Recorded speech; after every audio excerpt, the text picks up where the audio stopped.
এবার আমার প্রশ্ন, জাহান্নাম কয়টা? একটা। কয়টা?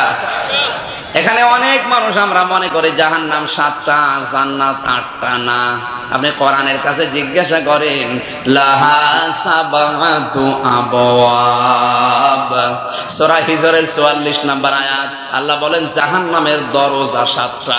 জাহান্নামের দরজা 7টা। এখানে পেছনে মনে হচ্ছে কোনো বিদ্যালয় হবে নাকি? বাড়ি।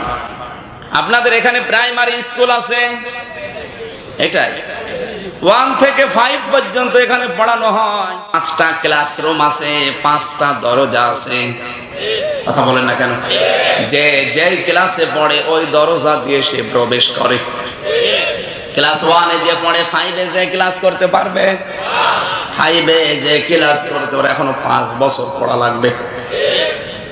জাহান্নাম একটা, আল্লাহ দরজা বানিয়েছেন 7টা।